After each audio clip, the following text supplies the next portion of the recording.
चाणक्य नीति करंतु एसबु काम केबे हेबो नहीं अर्थर अभाव धन को आवश्यकता जेतिकी सेतिकी करंतु खर्च आउ एमिति कले रहिबनी जीवन रे केबे अर्थर अभाव। नमस्कार शुभ सकाळ आपण समस्त को शुभेच्छा शुभकामना मध्य।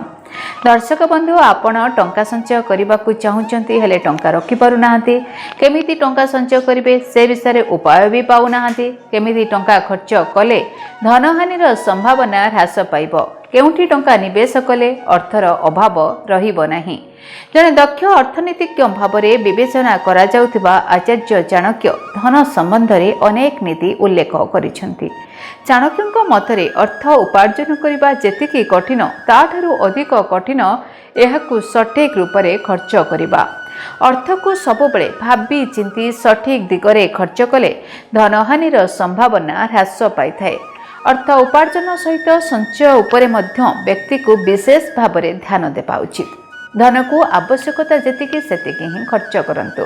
आचार्य चाणक्यଙ୍କ मतरे विपद समय टंका ही मनुष्यर परम मित्र होइथाए। व्यक्ति को टंका उपार्जन करने सहित ताकु सठिक रूप से व्यवहार करिवार कौशल मध्य जणाथिबा दरकार। जो व्यक्ति भाबी चिंती टंका खर्च करिथाए ता पाखरे केबे भी अर्थर अभाव देखा जाए नहीं। आचार्य चाणक्य कहती जे टंका व्यक्तिर आत्मविश्वास को वृद्धि करे धन को आवश्यकता रूपे खर्च करने उचित। यह सहित भविष्यत पई सर्वदा टंका संचय करने उचित।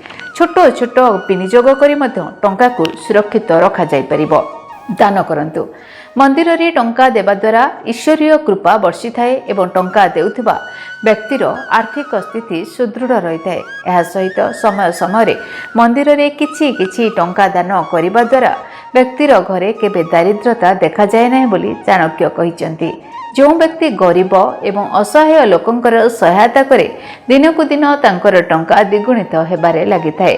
गरीबों को आर्थिक सहायता कले माँ लक्ष्मी प्रसन्न होइथांती बोली चाणक्य कहिसेंती। जो व्यक्ति आय अनुजाई अधिक खर्च करिथांती सेमाने आर्थिक चिंता को सबुबले सामना करिथांती। सेतिपई अर्थ उपार्जन सहित संचय करिबा निहाती आवश्यक।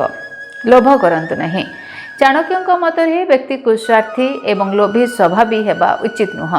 धनर देवी लक्ष्मी स्वार्थी एवं लोभी लोकंक ठारू दूरे रुहंती। सेतिपई टंका पैसा मामला रे केबे भी लोभ बा स्वार्थ मनोभाव रखिबा आदौ उचित नुह।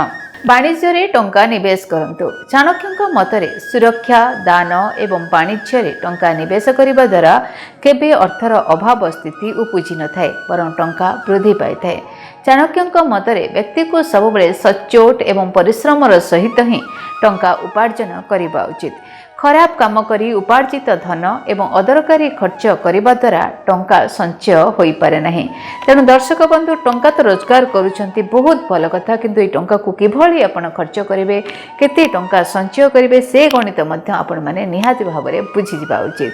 तेबे आजिर दिनटी आपण मानक पई शुभमय हो मंगलमय हो। धन्यवाद नमस्कार।